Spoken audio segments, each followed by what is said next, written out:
नमस्कार दोस्तों, स्वागत करता हूँ आज के इस वीडियो में। आज हम एक ऐसी कहानी सुनने वाले हैं जिसे सुनकर आप भक्ति में लीन हो जाएंगे। आज की हमारी कहानी एक ब्राह्मण की है, तो शुरू करते हैं आज की कहानी। प्राचीन काल में एक ब्राह्मण अपनी पत्नी सुमित्रा के साथ रहता था।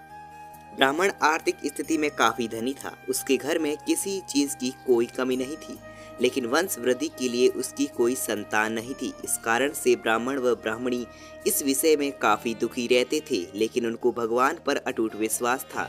इसलिए ब्राह्मण रोज सवेरे गांव से थोड़ा दूर मंदिर में पूजा आराधना करने जाता।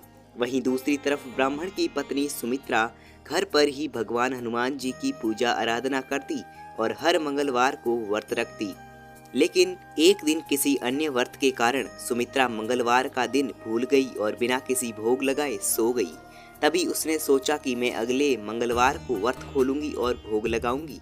वैसे ऐसे करते करते पूरे 7 दिन सुमित्रा बिना कुछ खाए लेटी रही। भाग्यवश मंगलवार को मूर्छित हो गई। तभी सुमित्रा की अटूट भक्ति व विश्वास को देखकर स्वयं हनुमान जी प्रकट हुए और सुमित्रा को बोला, मैं तुम्हारी अटूट भक्ति व आराधना से प्रसन्न हुआ बेटी।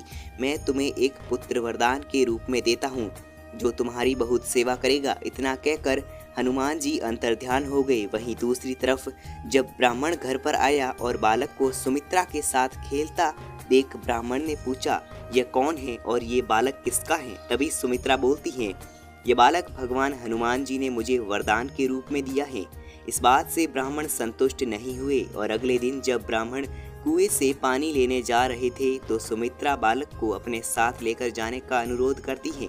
तो ब्राह्मण बालक को अपने साथ लेकर पानी लेने चल देता है।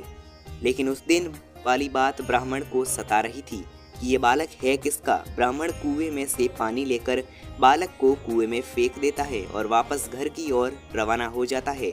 और घर पहुंचते ही जब सुमित्रा अपने स्वामी को अकेला देखकर बालक के बारे में पूछती ही है कि तभी पीछे से बालक दौड़ता हुआ आ गया। बालक को आता देख ब्राह्मण हैरान हो गया।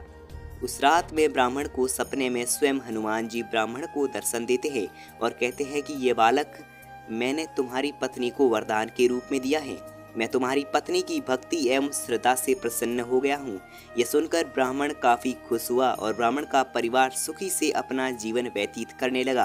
तो दोस्तों, कैसी लगी हमारी ये कहानी? अगर आपको हमारी कहानी अच्छी लगी तो इस वीडियो को लाइक करना और चैनल पर नए हैं तो प्लीज चैनल को सब्सक्राइब करके ऑल नोटिफिकेशन पर क्लिक कर देना। हम मिलते हैं किसी नई कहानी के साथ, तब तक के लिए धन्यवाद।